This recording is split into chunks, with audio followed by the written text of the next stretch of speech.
राज्यों के विश्वविद्यालयों, अन्य संस्थाओं के साथ मिलकर राष्ट्रीय शिक्षा नीति के अनुपालन और उसके मूलभूत तथ्यों को समझने के लिए पूरे देश में 4 ज्ञान कुंभों का आयोजन किया था, जिसमें एक ज्ञान कुंभ बिहार में हुआ था, नालंदा में। और बहुत सफल ज्ञान कुंभ था। उसमें लगभग 200-250 से ज़्यादा जो शिक्षाविद हैं, कुलपति हैं, निदेशक हैं, वो आए थे।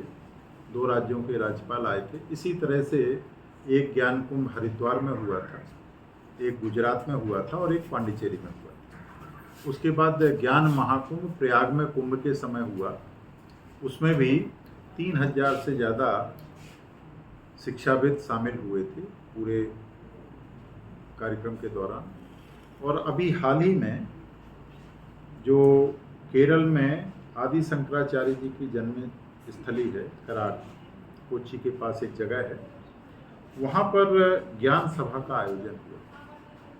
और उस ज्ञान सभा में हम लोग भी गए थे बिहार से। मैं था, प्रोफेसर केसी सिन्हा साहब थे, मुजफ्फरपुर के जो कुलपति हैं DC राय साहब वो थे, और एक पूर्व कुलपति हैं यादव जी, RN यादव जी थे, और भी लोग थे।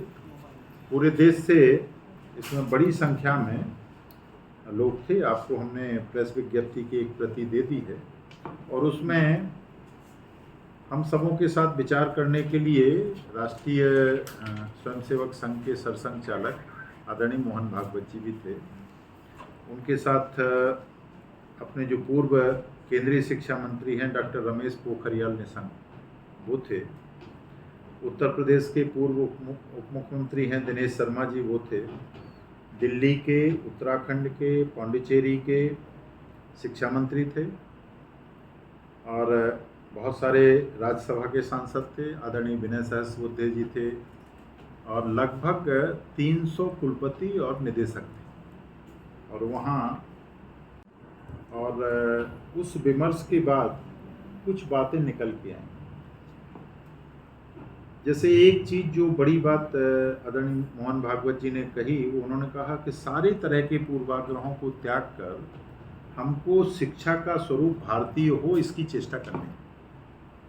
इसी तरह से वहाँ डॉक्टर अतुल कोठारी जी जो संगठन मंत्री हैं शिक्षा संस्कृति उत्थान न्यास के, उन्होंने कहा कि शिक्षा में भारतीयता हेतु ज्ञान सभा जैसे अनेक अभियान चलाने की आवश्यकता है, और एक संगठन इस तरह के कार्यक्रम ना करे।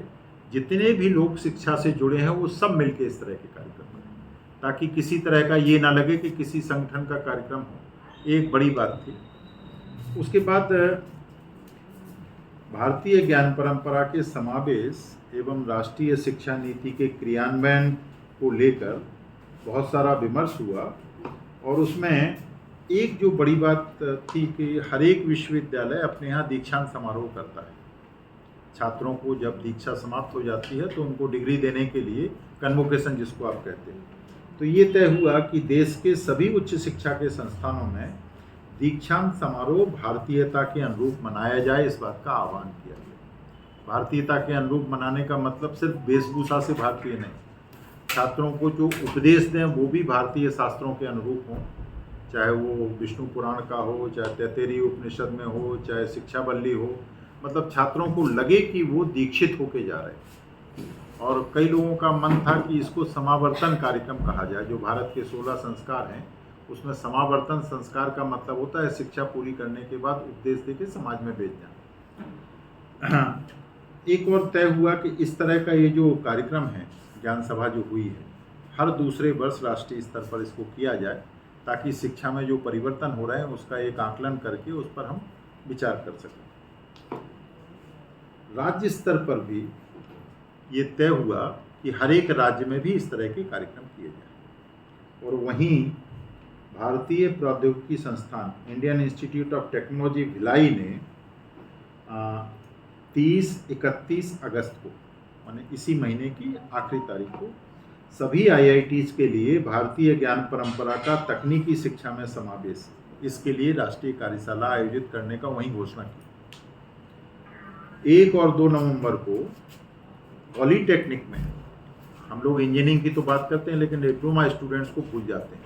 तो ये तय हुआ कि पॉलीटेक्निक में भी राष्ट्रीय शिक्षा नीति क्रियान्वयन पर एक राष्ट्रीय कार्यशाला का आयोजन भोपाल में होगा।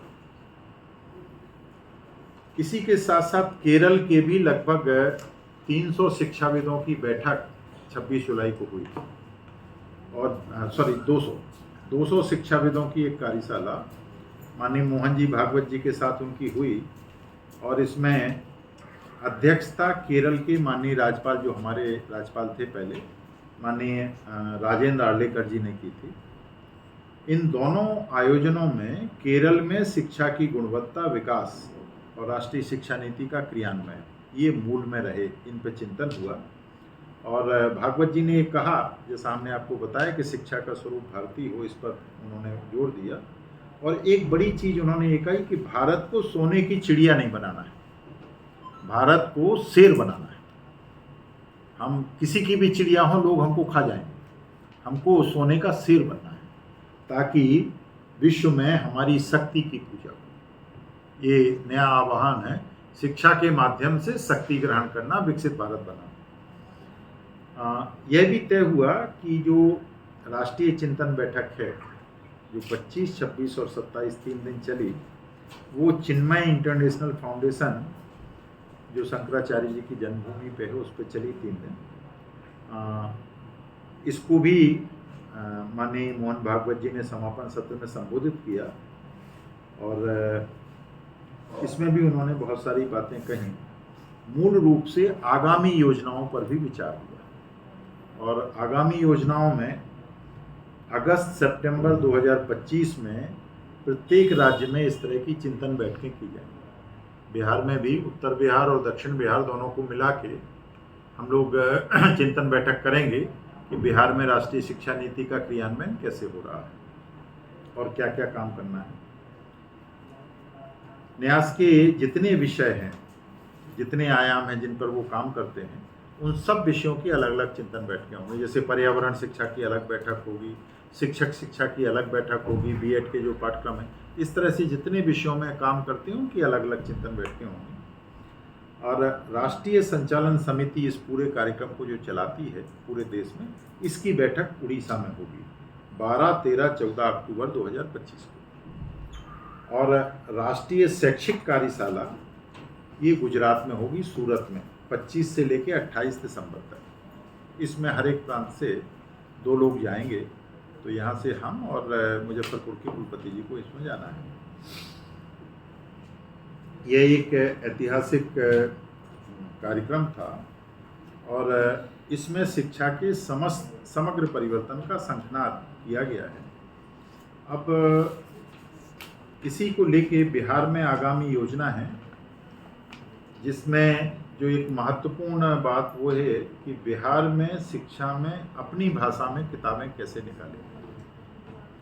तो भारतीय भाषा समिति और भारतीय भाषा मंच बिहार में संभवतः छपरा में ही यहाँ एक कार्यक्रम करेगा और उस कार्यक्रम में इस बात की रूपरेखा तय होगी कि बिहार के स्नातक स्तर के, स्नातकोत्तर स्तर के जो पाठ्यक्रम हैं उनमें हिंदी, भोजपुरी और मैथिली में कैसे किताबें विकसित की जाए। ये एक बड़ा कार्यक्रम बिहार को मिला है। इसके साथ साथ हम लोग जन जागृति का काम भी करेंगे। महाविद्यालयों में, विश्वविद्यालयों में जो पूरे देश में राष्ट्रीय शिक्षा नीति के क्रियान्वयन को लेके जो महत्वपूर्ण कार्य हो रहे हैं, चाहे शिक्षा को समाज से जोड़ना, चाहे शिक्षा में सेवा की भावना लाना, चाहे शिक्षा के माध्यम से राष्ट्रीयता की भावना जागृत करना, इसके बारे में अलग अलग प्रांतों में बहुत सारे काम हुए। जैसे हरियाणा ने एक पाठ्यक्रम बनाया है, वैदिक गणित का समायोजन किया है पाठ्यक्रम में। मध्य प्रदेश ने बहुत सारा काम किया है, बहुत अच्छा काम किया है। और मालवा में जो उनका ट्राइबल बेल्ट है उसमें उन्होंने बहुत सारे प्रयोग किए हैं। एक प्रयोग ये किया है कि बच्चों को पढ़ते समय मौके दिए जाएं कुछ कमाने के, हैं कि बच्चे जो गरीब परिवार से आते हैं उनको महाविद्यालय या विश्वविद्यालय एक थाली देता है बहुत सस्ती, स्वाभिमान थाली उसका नाम है, 10 रुपये में पूरा भोजन देता है, ताकि उन बच्चों को ऐसा भी न लगे कि कोई उन्हें दान दे रहा है, उनकी भावना भी आहत ना हो, और उनको, और वो जो पैसा है वो विश्वविद्यालय नहीं देता है, वो बच्चे समाज से इकट्ठा करते हैं, बच्चे ही बनवाते हैं, बच्चे ही बांटते हैं और बच्चे ही उसको करते हैं। तो जो ऐसे बच्चे हैं जो समर्थ हैं वो उसको इकट्ठा करते हैं और अपने ही सहयोगियों में उस थाली को बांटते हैं, और उसमें सभी को छूट है खाने की, लेकिन उसमें वही लोग खाते हैं जिनको नीड है। तो ये जो समाज में समरसता सिखाना, शिक्षा का काम सिर्फ रोजगार देना नहीं है, शिक्षा का काम समाज परिवर्तन भी है, शिक्षा का काम राष्ट्र का विकास भी है। तो ये जो आयाम है शिक्षा के, इसके व्यवहारिक पक्षों को जहाँ जहाँ हो रहे हैं उन पक्षों को भी, अभी मैंने कुछ दिन पहले विश्व आयुर्वेद परिषद है एक पटना में, उसकी बिहार की शाखा है, और जो वैद्यनाथ आयुर्वेद की कंपनी है उनके प्रांगण में चरक जयंती का आयोजन